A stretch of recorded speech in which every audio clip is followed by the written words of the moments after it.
जय श्री राम दोस्तों। इस वीडियो में देखें कि आपके घर में वास्तु दोष है कि नहीं, ऐसे पहचानें।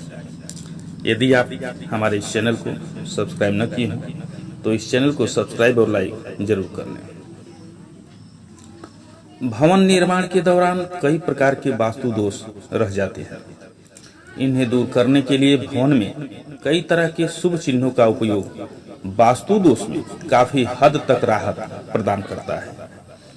जानकारों के अनुसार चारदीवारी से घिरा मकान सिर्फ आपके लिए रहने की जगह नहीं बल्कि एक ऐसा स्थान होता है जहां पर पहुंचने पर आप अपनी सभी परेशानियों और थकान को दूर करने का प्रयास करते हैं।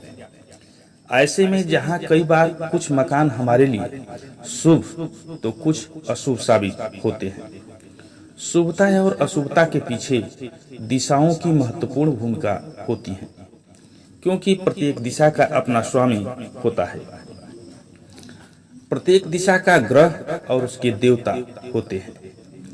शुभ दिशा और ग्रह के हिसाब से मकान नहीं होने पर ही जातक अपने घर में ही खुद को असुरक्षित महसूस करने लगता है। वास्तु के जानकार के अनुसार वास्तु दोष के कारण उस घर में रहने वाला व्यक्ति तमाम तरह के रोग, तनाव, कलह और कर्ज से घिर सकता है। यदि मकान के ब्रह्म स्थल में दोष है और आप अक्सर इसमें अपना समय गुजारते हैं तो आप सर्दी जुकाम से पीड़ित रहेंगे। यदि भवन के अग्नि कोण और ईशान कोण में दोष है तो आपको डायबिटीज होने की ज्यादा संभावना रहती है। यदि परिवार में किसी को डायबिटीज पहले से है तो फिर डायबिटीज को नियंत्रण में लाना मुश्किल रहेगा। इसलिए मकान के अग्नि कोण व ईशान कोण का दोष पहले समाप्त करें। अगर आपके भवन के उत्तर पश्चिम या दक्षिण पश्चिम क्षेत्र में किसी प्रकार का वास्तु दोष है तो घर में रहने वाले लोग उच्च रक्तचाप से ग्रस्त रह सकते हैं। यदि आपके घर में वायव्य और नैऋत्य कोण में कोई दोष है तो आपके बच्चे, महिलाएं व घर में रहने वाले सदस्य अक्सर हीन भावना से ग्रस्त रहेंगे। वहीं वास्तु के अनुसार अगर आपके घर में वास्तु को लेकर कोई समस्या है तो डरने की कोई बात नहीं है।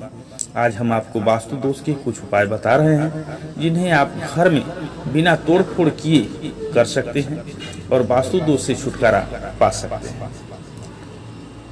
आग्नेय कोण। शुक्र को भाग्य के साथ ही ऐश्वर्य का स्वामी माना गया है, जो सुख संपन्नता, जीवन में मधुर रस, कला से संबंधित रुचि प्रदान करते हैं। इस दिशा में वास्तु दोष होने पर घर में कलह का वातावरण हो जाता है, व्यक्ति तेजहीन हो जाता है और स्त्रियों का स्वास्थ्य अच्छा नहीं रहता है। वहीं इस दिशा में बिना दोष वाला मकान जो पूर्व दक्षिण कोण में है उसमें रहने वाली स्त्रियों का स्वास्थ्य उत्तम होता है। स्त्री लक्ष्मी रूपा होती हैं, वंश वृद्धि करती हैं। यह अग्नि का कोण होता है। उपाय। अगर इस दिशा में आपको उचित फल न प्राप्त हो रहा हो तो आप हमेशा इस दिशा में घी का दीपक प्रज्वलित किया करें और अग्नि कोण में नवग्रह का हवन जरूर किया करें। इस उपाय को करने से दोष समाप्त हो जाता है। इस दिशा में सुगंधित पुष्प का पौधारोपण भी शुभ फल प्रदान करने वाला होता है। पूरब दिशा।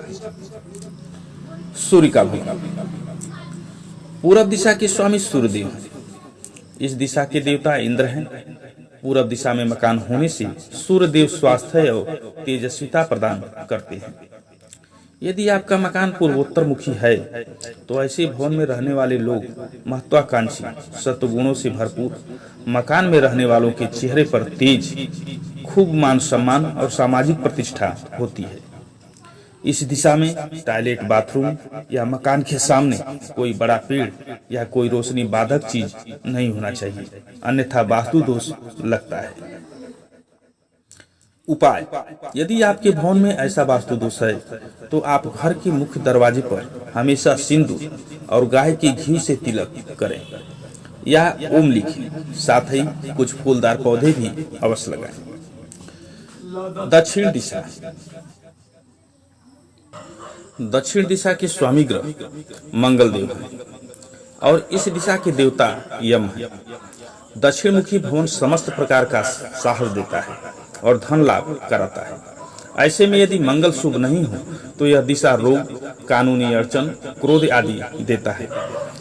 वहीं यदि मंगल शुभ हो तो ऐसे दिशा में वास करने वाले लोग निडर, दिलेर होते हैं।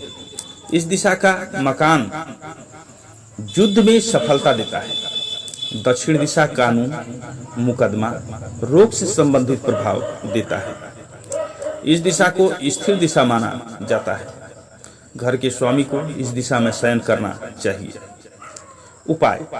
अगर इस दिशा में वास्तु दोष हो तो इस दिशा में एक तिकोना झंडा लगाना चाहिए और घर के सामने कभी टूटा हुआ सामान नहीं रखना चाहिए।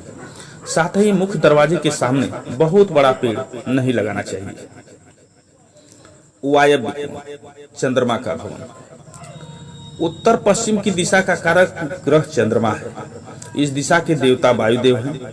यदि चंद्रमा की अशुभ है तो व्यक्ति के स्वभाव में चंचलता देखने को मिलती है। वह व्यक्ति कोई भी काम स्थिर ढंग से नहीं कर पाता है। व्यक्ति के घर में पानी की व्यवस्था अच्छी नहीं रहती है। यही चंद्रमा व्यक्ति को मानसिक रोग भी देता है। लेकिन चंद्रमा अच्छा है तो घर में सुख शांति बनी रहती है, सामाजिक प्रतिष्ठा बनी रहती है और संतान सुंदर और संस्कारी होती है। उपाय। ऐसी स्थिति में घर में हमेशा एक बड़ी बाल्टी में पानी भरकर उसमें कुछ फूल डालकर रखना चाहिए और प्रतिदिन उसे बदलते रहना चाहिए। ऐसे लोगों को कन्यादान अवश्य करना चाहिए। साथ ही दूध का दान भी जरूर करें। नैतृत्व कोण। नैतृत्व कोण दक्षिण और पश्चिम दिशा का स्वामी ग्रह राहु होता है। यह तामस प्रधान ग्रह है। यह दिशा आयु और यश को प्रभावित करती है और अचानक भय पैदा करती है। जिंदगी में अचानक से उतार चढ़ाव देती है। उपाय। इस दिशा के मकान को कभी खाली न छोड़ें और पानी की टंकी की सफाई हमेशा करते रहें। साथ ही हमेशा ब्राह्मण को अन्न का दान करते रहें। पश्चिम दिशा शनि का भवन। यह दिशा प्रसन्नता की कारक है। इस दिशा के देवता वरुण देव हैं। यह दिशा भाग्य, कर्म, यश तथा पौरुष से संबंधित कार्यों की कारक है। यदि शनि अच्छा नहीं है तो यह दिशा बहुत परेशानी का कारण बन जाती है। इससे जिंदगी में ज्यादा संघर्ष झेलना पड़ता है। इसके कारण भाग्य साथ नहीं देता है। जीवन में अकेलापन बना रहता है। मकान में शीलन हो जाती है और अनिद्रा की शिकायत बनी रहती है। उपाय। पश्चिम दिशा एकाग्रता के लिए जानी जाती है। इस दिशा की शुभता पाने के लिए घर में धार्मिक पुस्तकों को पढ़ना चाहिए और घर की स्त्रियों को हमेशा स्वच्छ और सुंदर वस्त्र धारण करना चाहिए। जय श्री राम दोस्तों।